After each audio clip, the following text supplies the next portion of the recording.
April 21 இந்த நாளில் உலகத்தையே அதிர வைத்த சம்பவங்கள் நடந்திருக்கிறது.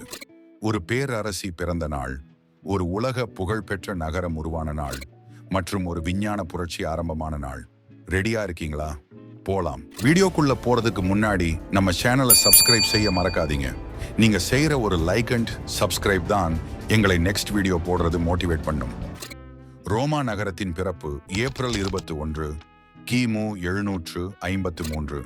இத்தாலியில் இருக்கும் உலக புகழ்பெற்ற நகரமான ரோம் இந்த நாளில்தான் உருவானது என்று வரலாறு கூறுகிறது. ரோமன் புராண கதைகளின்படி ராமுலஸ் என்பவர்தான் இந்த நகரத்தை நிறுவினார். இன்று ரோம் என்ன?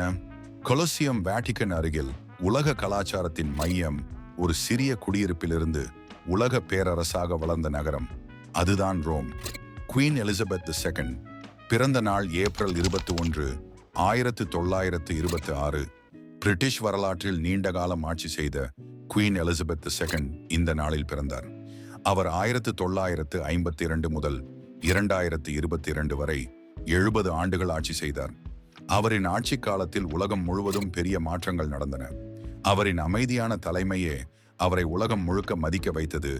DNA ஆராய்ச்சி முன்னேற்றம் ஏப்ரல் 21, 1953. விஞ்ஞானிகள் ஜேம்ஸ் வாட்சன் மற்றும் பிரான்சிஸ் கிரிக் DNA-வின் டபுள் ஹீலிக்ஸ் வடிவமைப்பை பற்றி அறிவித்தனர். இந்த கண்டுபிடிப்பு மருத்துவ உலகையே மாற்றியது. மரபணு ஆய்வு நோய் கண்டறிதல் நவீன மருத்துவ வளர்ச்சி. இன்று நாம் பயன்படுத்தும் பல மருத்துவ தொழில்நுட்பங்களுக்கு இதுவே அடித்தளம்.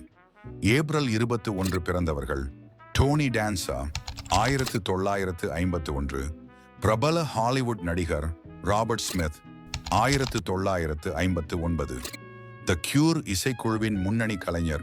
இந்த நாளில் பல கலைஞர்கள் உலகத்தை கவர்ந்துள்ளனர். ஏப்ரல் 21 ஒரு பேரரசின் பிறப்பு, ஒரு ராணியின் பிறப்பு மற்றும் விஞ்ஞான புரட்சியின் முன்னேற்ற நாள். கமெண்ட்ல சொல்லுங்க மாப்பிள்ள. இந்த மாதிரி டெய்லி ஹிஸ்டரி வீடியோஸ்க்கு நாம சேனலை சப்ஸ்கிரைப் பண்ண மறக்காதீங்க.